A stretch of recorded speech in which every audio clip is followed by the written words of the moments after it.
My Patreon, Twitch, and second channel link are all in the description. Go and do what you got to there. Thank you. What up, guys? Here's the thing, okay? So, when I tell people that I love Venom, what I'm talking about is I don't I don't love every iteration of him. I love just the character of Venom. Now, preferably for me, what I would prefer is that it's the Eddie Brock version of him. I mean, it's a little bit blurry.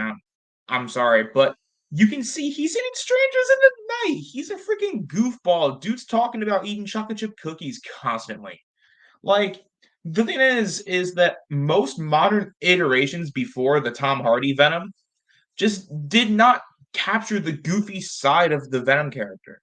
They would focus on like the dark evilness of him, not focus on the fact that dude is like goofy. Like he sings to himself. Like, yes, Venom's dark. Venom eats people. Venom is a monster, but he they either only focus on one part of him or they give him stories that are not practical for him, that literally cannot that literally do not make any sense. Let me give you a couple of examples. For one, Web of Shadows. Venom, first of all, would not do that. Secondly, physically, sorry, I don't want to get all nerdy here, but physically, Venom cannot do that. It's not possible for him to do that. That's something that Carnage can do, but for Venom to get to that size, that's not possible. That's not possible. See, because Carnage gets stronger when he eats people. Okay, Venom it just doesn't. What happened in Web of Shadows cannot happen. Just go and pick up a Venom comic. It's really not that hard. Just go and read Venom books, and you would know that. That being said, Web of Shadows is still gas, but it doesn't make any sense. Okay, Spider-Man 2, Marvel's Insomniac Spider-Man 2.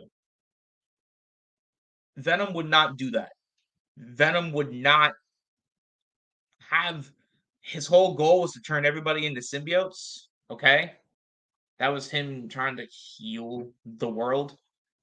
Venom's original ambition was for people, or sorry, Venom's original ambition was to get back at Spider-Man and Peter Parker, and he would hurt people close to Peter Parker because even though Venom does have a code about not hurting innocent people, anyone who sided with Peter Parker to him was not innocent. So he would hurt people who were close with Peter Parker in order to get to Peter Parker. Okay?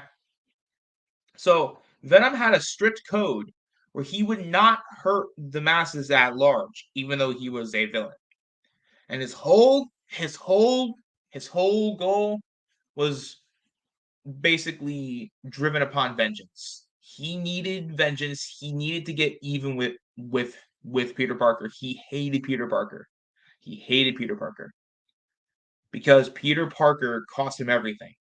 So he wanted vengeance. So when you do a Venom origin story, you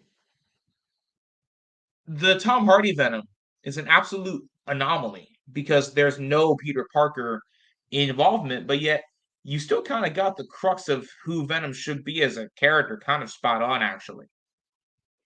But I say all of this to say that Spider Man 2, Venom's whole thing about wanting to heal the world and all that shit, he's it doesn't that's not something that Venom would do.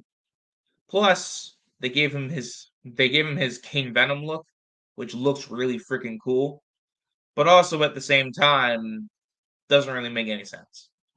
So I get it. They wanted synergy with the games and the comics. I completely understand that. But I kind of wish that they had just gone with something different for Venom.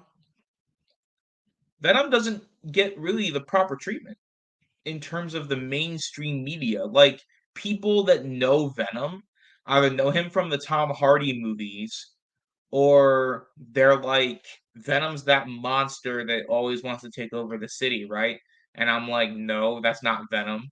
They're like, okay, but that's in the video games. And I'm like, and I'm not blaming people that don't read comics.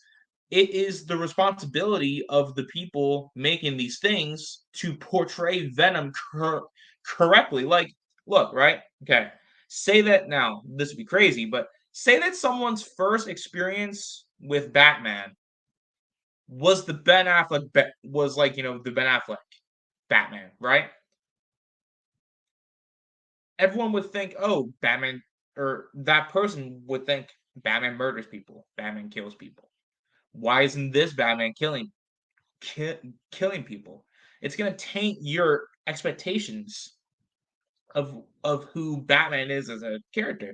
Same thing happens with Venom. Say that someone's first experience with Venom is playing through Spider-Man 2. You're not going to get the true understanding of the characterization behind Venom, of who Venom is as a character. You're gonna get the husk of what Venom is. You will get the body of Venom, but not actually Venom. Because Venom is not just the symbiote. Venom is the person within the symbiote. So the thing that frustrates me is that there are so many people, and like I said, I'm not saying that it's their fault. Most people don't read comics. That just is what it is. That is factual reality. Most people just do not read comics. They either don't have time, or they just don't care. Fair enough. But most people think that Venom's this hulking monster who eats, innocent people, and, you know, is always trying to fight Spider-Man, and is always trying to take over the city. That's Carnage's job. That's not Venom. But people think that Venom is that is that is that character be, because the mainstream, these mediums, give Venom Carnage's characterization. That's why. So,